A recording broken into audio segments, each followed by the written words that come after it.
क्या राजा भैया की नाराजगी चुनाव में पड़ेगी भारी? क्या राजा भैया से पंगा लेकर मोदी की मंत्री ने सेल्फ गोल कर दिया है? आखिर राजा भैया की स्ट्रैटेजी ने अनुप्रिया पटेल का जीतना कैसे मुश्किल कर दिया?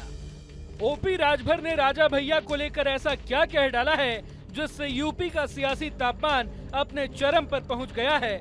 और सबसे बड़ा सवाल तो ये कि क्या अखिलेश और कुंडा के राजा ने साथ आकर बीजेपी खेमे की मुसीबत बढ़ा डाली है?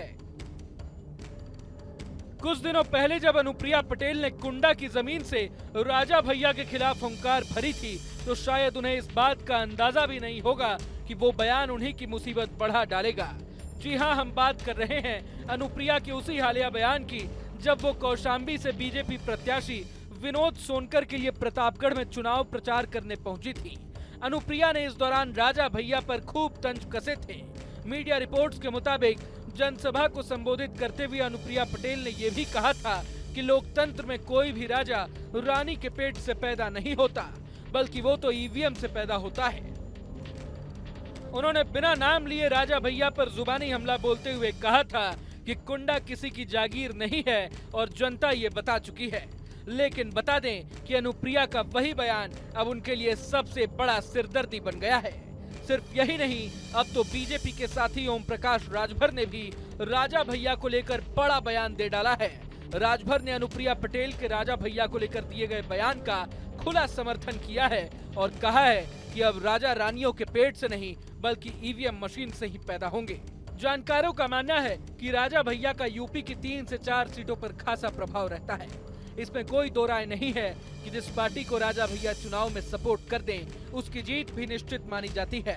और अब तो अखिलेश यादव की प्रतापगढ़ रैली के बाद ये भी लगभग तय हो चुका है कि राजा भैया ने चुनाव में सपा को समर्थन दे दिया है। हालांकि राजा भैया ने खुलकर इस बात का ऐलान नहीं किया है, लेकिन अगर सच में ऐसा हुआ तो मिर्जापुर से चुनाव लड़ रही मोदी सरकार की केंद्रीय राज्य मंत्री और अपना दल सोनेलाल की अध्यक्ष अनुप्रिया पटेल की मुसीबतें बढ़ सकती हैं।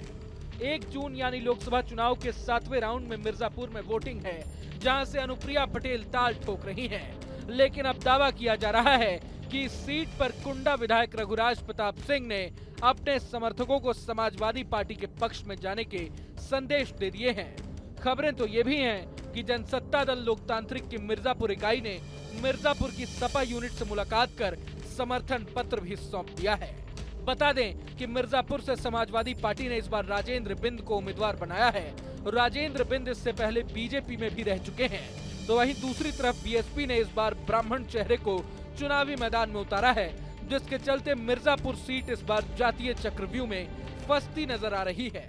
हालांकि राजा भैया के लिए अनुप्रिया का सियासी गेम बिगाड़ना इतना आसान भी नहीं होने वाला है, क्योंकि इस सीट का जातीय समीकरण केंद्रीय मंत्री के पक्ष में जाता दिख रहा है। लेकिन पटेल वोटर्स के बाद ब्राह्मण और बिंद मतदाता भी इस सीट पर निर्णायक भूमिका में होते हैं। यादव और मुस्लिम के साथ बिंद मतदाता समाजवादी पार्टी के समीकरण को मजबूत बनाते दिख रहे हैं। गौरतलब है कि अनुप्रिया पटेल तीसरी बार मिर्जापुर सीट से चुनाव लड़ रही हैं, लेकिन अब ये देखना दिलचस्प होगा कि एनडीए उम्मीदवार अनुप्रिया पटेल इस बार राजा भैया की स्ट्रैटेजी को भेदने में सफल हो पाती हैं या नहीं। अगर आपको ये वीडियो पसंद आए तो लाइक करें और चैनल को सब्सक्राइब करें। वहीं तमाम बड़ी खबरों के लिए देखते रहें न्यूज़ नेशन।